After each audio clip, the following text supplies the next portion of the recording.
ख्रिस्तामध्ये माझ्या प्रिय भाविकांनो, मनुष्य जे काही कर्म या भूतलावरती करत असतो त्या कर्माच्या आधारेच त्याला स्वर्ग प्राप्ती होत असते.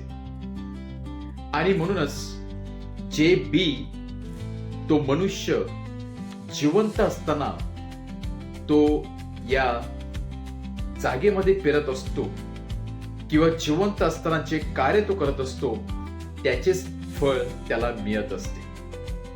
आणि म्हणूनच प्रभू येशू ख्रिस्ताने सांगितलेलं आहे, पृथ्वीवर जे काही तुम्ही बांधणार ते स्वर्गात बांधलं जाणार आहे, आणि पृथ्वीवर तुम्ही जे काही नष्ट करणार ते स्वर्गामध्ये देखील नष्ट केलं जाणार आहे. म्हणजे जे कार्य आपण करणार, चांगले कार्य केले तर नक्कीच शेवटच्या दिवशी, न्यायाच्या दिवशी आपल्याला चांगले कर्म मिळणार आहे, फळे मिळणार आहे, त्याचा मोबदला चांगलाच मिळणार आहे. जर वाईट कार्य केले तर जैसी करणी वैसी भरणी, तर तेच वाईट कार्य आपल्या नशिबात पडणार आहे. आणि म्हणूनच कुठला व्यक्ती स्वर्गामध्ये जाणार याकडे परमेश्वर महत्व देत नाही, तर कुठल्या गोष्टीद्वारे तो स्वर्ग प्राप्ती मिळू शकतो याविषयी मात्र बायबल सांगत आहे, प्रभू येशू ख्रिस्त सांगत आहे. जेव्हा आपण इतरांना सेवा करतो, इतरांची सेवा करतो, इतरांना मदत करण्यासाठी तयार राहतो, इतरांच्या दुःखामध्ये आपण त्याचं सांत्वन करत असतो, आजारामध्ये इतरांच्या भेटीला जात असतो.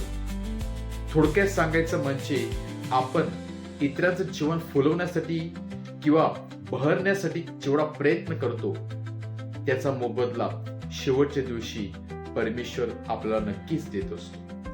आणि आज एका सुंदर घटनेद्वारे प्रभू येशू ख्रिस्त आपल्याला सांगत आहे, जे कार्य आपण भूतलावरती करतो त्याचा मोबदला परमेश्वर नक्कीच देत असतो. चांगल्या कार्याचं फळ चांगलंच मिळते आणि वाईट कार्याचं फळ वाईटच आपल्या पदरामध्ये पडत असते.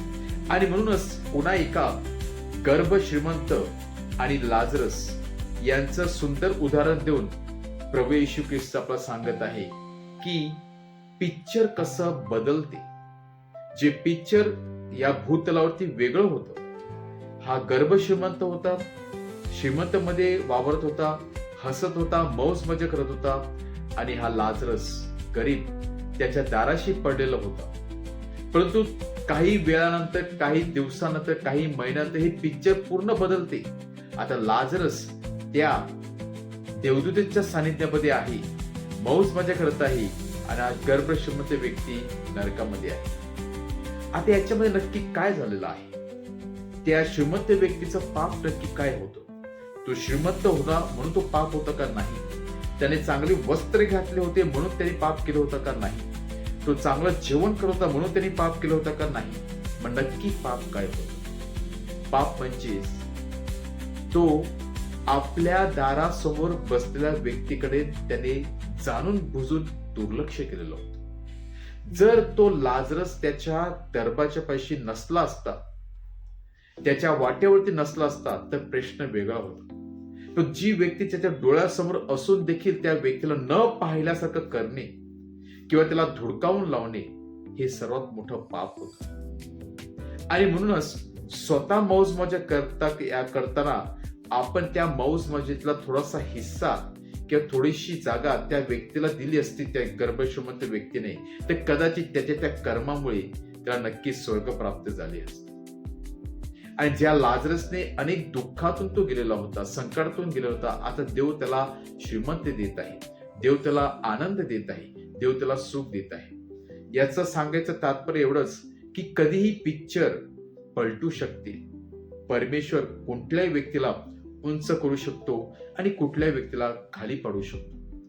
जर आपल्यामध्ये अहंकार असेल, स्वार्थीपणाची भावना असेल, इतरांचा अपमान करण्याची आपल्यामध्ये ती एक प्रकारची कीड लागली असेल, तर नक्कीच परमेश्वर एक दिवस आपल्याला देखील पाडणार आहे. पण जर आपण नम्र असेल, इतरांचा अपमान करत नसेल, इतरांना आपण मान सन्मान देत असतील, इतरांच्या कार्यामध्ये आपण हस्तक्षेप करत नसेल, इतरांची सेवा करत असेल, आणि नक्कीच इतरांना आपण आपल्या आनंदामध्ये सहभागी करून घेण्याचा प्रयत्न करत असतील, तर त्याचा मोबदला देखील परमेश्वर आपल्याला नक्कीच देत असतो.